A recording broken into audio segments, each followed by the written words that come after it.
and welcome to week number 1 of Chats About Knits.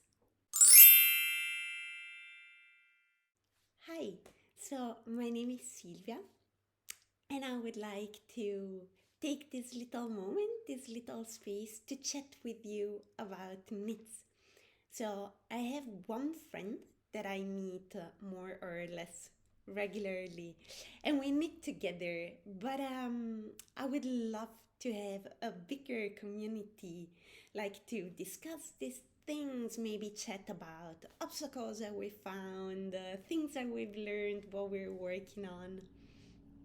So I thought I might start today and you can answer me telling me what you are working on and what you're doing and what you've learned this week.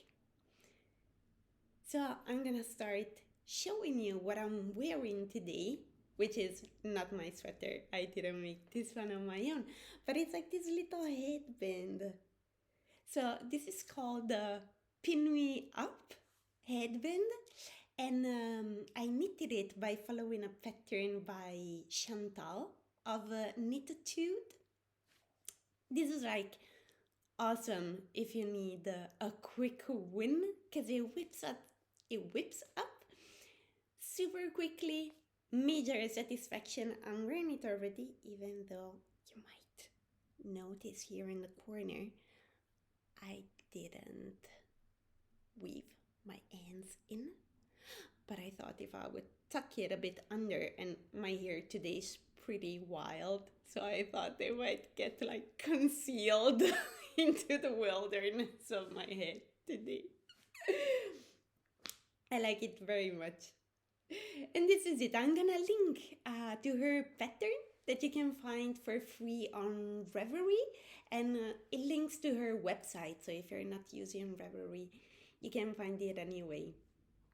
Now that my hair is very short, well, not very, because I really shaved it a while ago, but I would like to have it long again. It used to be very long, and now it's in that weird phase in between, when you wanna regrow it, and like it's in between cuts and you don't really want to do anything about it, otherwise I have this feeling that it's never growing longer.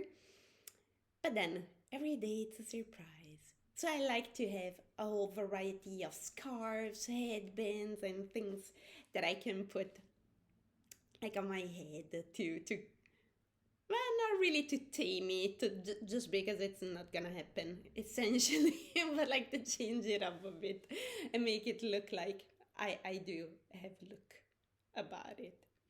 So if you have any pattern or projects about headbands or scarves or hats, also why not a head inside, that you enjoyed particularly, you want to share it with me, I would love that. And then up to the work in progress. I have like 500 different projects that are like on the go right now. Many of those were Christmas presents. They were supposed to be Christmas presents. And what happened is like, so what's gonna happen is like at the same time a bit sad, but also a bit good. So I'm not gonna go home for Christmas. I'm Italian and I'm living right now in Antwerp, Belgium. And lately, like because of the whole restrictions on travels, I didn't get to go home as often as I used to. And this Christmas that I had planned to go, I wanted to bring knitted presents for everyone, which was, thinking about it, a bit of an ambitious plan, considering that I really started to learn how to knit in September. So, like, wanting to make gifts for everyone was a bit ambitious. But that's how I roll.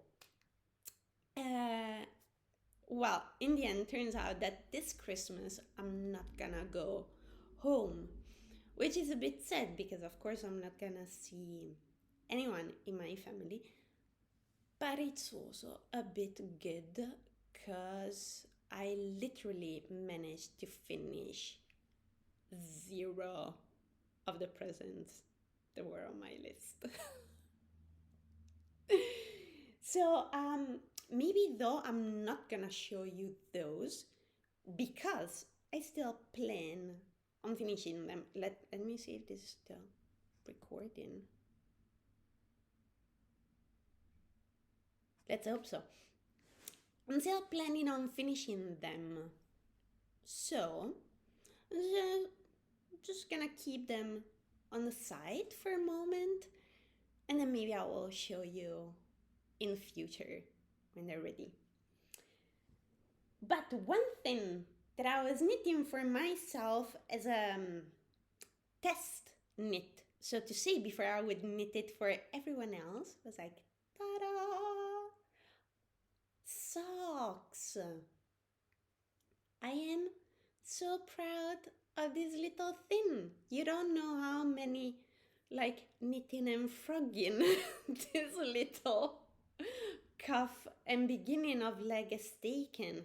So what you see is the wrong side where you see the seaming together, and then here there's this little ripped cuff. I love the colors very much. It's like this sock yarn from impronounceable name. I will just maybe write it under if you're interested, but very basic sock yarn. And what I'm very excited about this is that I'm not following any project. I found a pattern that basically gives instructions on how to make your own math according to the measurements of your foot. So like the ball of your foot, the length from toe to heel, and then the length from wherever you want the cuff to be, again to your heel. And then using your measurements and your gauge, how to write your own pattern for your socks, which is awesome. And again, though, I tried to do this thin, and on top of that, I wanted to put 2 different colors in my sock. So I have already done and undone my heel uncountable times. But I'm hopeful that one day I will get there.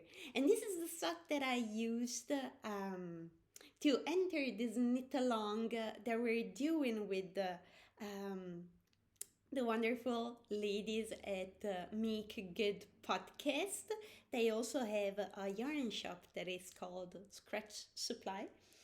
And they're having wonderful knit alongs. They're like such brilliant hosts. And for this edition, we were making socks all together. So that's why I started to knit them. I was very excited. There are people that have knitted, I don't know, 5 pairs of socks in the span that I knitted 1/3 of a sock. But anyway, everything in good time. And then my other project, ta-da, with its own project bag, which I'm very excited about. It's a sweater. I bought this yarn because it was super fluffy and with little confetti. And I love this yarn. I think it's beautiful, beautiful.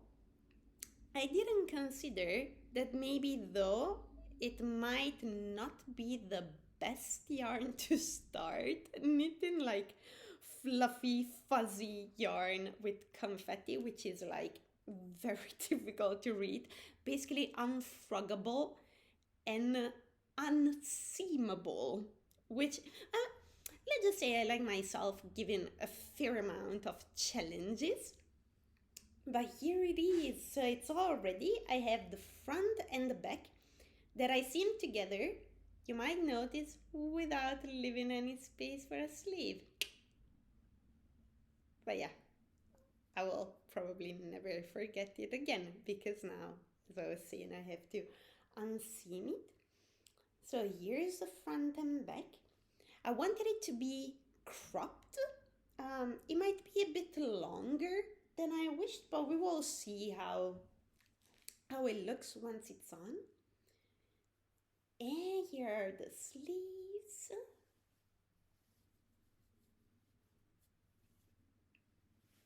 What do you think? How does it look?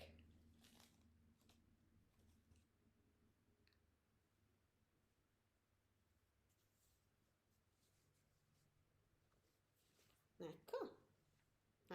Here we go. Voila. What do you think? So this was like a very easy pattern because it was all about knitting two rectangles looking exactly the same for front and back, and two sleeves, which I did directly in the round. The pattern was calling again for like flat to be knitted together, but then I was just thinking about something else when I started, and I started knitting in the round, which come to that I'm very happy about. I just made a mistake, which turned out to be very beautiful. I think I made this detail, which reminds me about fish. How do you call it? Scales. The little things in the skin of a fish. I like it very much. Anyway, yeah, a pattern from a girl that has a blog called Girl Meets Yarn. And she found the pattern in a very old edition of Vogue Knitting, something like from the 50s or the 60s, I don't remember. But then she adapted it, and she's just sharing it for free. So I will link also to that pattern for you to see. And then the very last thing I'm working on, which is getting very exciting. Ta-da! This is my sweater ball. It's another sweater I'm working on, and this is my design. So I've just looked around for things I wanted to learn how to do, and I put them all together in one sweater, which I think is gonna be amazing. So this is the beginning of one sleeve. I don't know if you can see it well. If it let me check if it's focusing. So here there's gonna be a cable. So I did a little ribbon in the cuff, and then there's gonna be a cable in the sleeve. And I'm learning so many things while knitting this sweater. It's like, I love that, like, that you have these two parts. So the front and the back, which is basically a stockinette, which is lovely to have in the evening when I'm just more tired and I need something very easy, very simple, just mindless. And there's this little stockinette session, which is lovely. And then when I want to challenge, when I feel in the mood of figuring out things and doing math and number, this is also my math redemption. If my high school teacher would see me now, like getting all excited about math, she wouldn't recognize me. She wouldn't believe it's me. I was really terrible in math in high school. I feel I have a very different kind of mind. I have some difficulties in getting numbers. Well, I used to think I had difficulties in getting numbers, but actually I think I just needed the right challenge, the thing that would stimulate me enough to get like that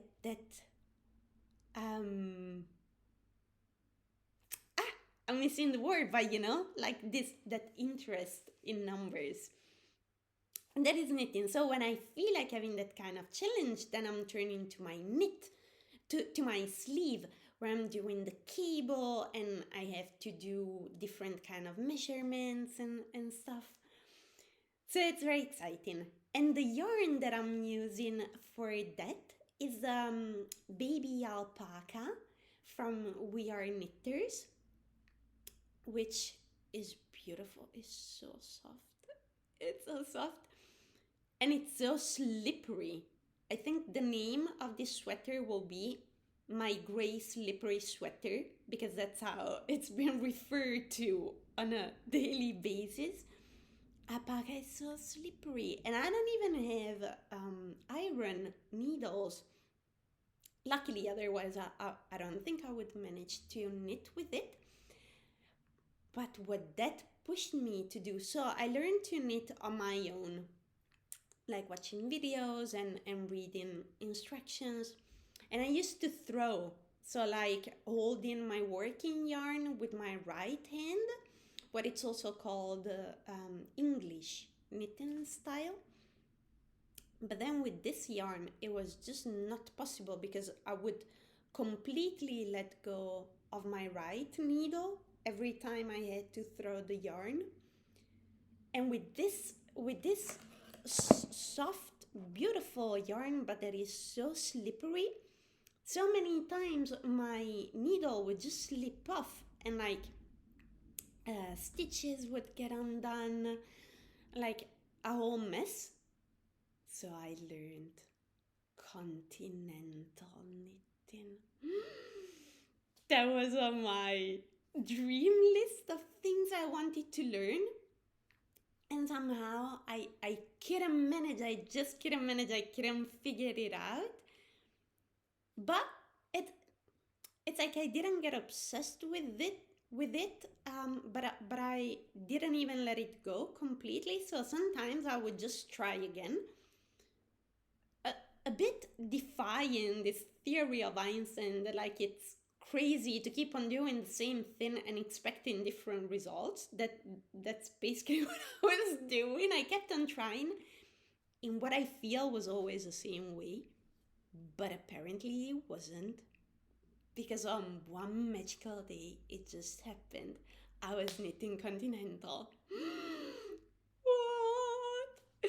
The thing was, my first obstacle was though in purling, I would purl the wrong way, so that then when I would turn my work over and I would get to knit, all my stitches were twisted, because I was wrapping like catching basically the yarn the wrong way.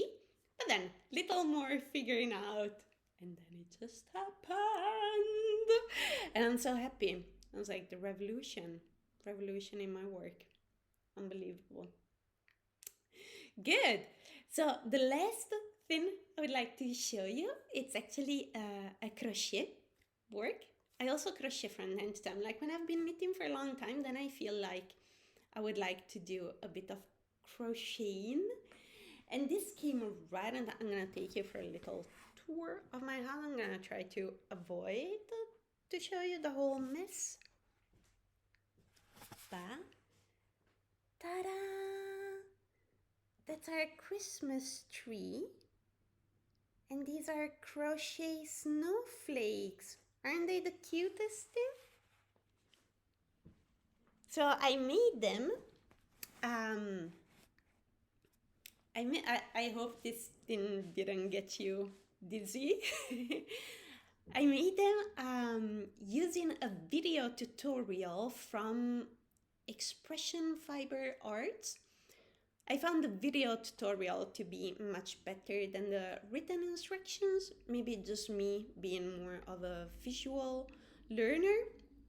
But from the video you can get to the written pattern. So I can link to one and you can find the other one very easily. So that's it for this week. I would love to know what you are working on, and if there are things that happened in the same way for you, if maybe you also were an English style knitter and switched to Continental, if you found any obstacle within it, or maybe if you move the other way around, maybe you were knitting Continental and you switched to throwing. And yeah, it was nice to spend half an hour with you, and I will see you soon. Bye.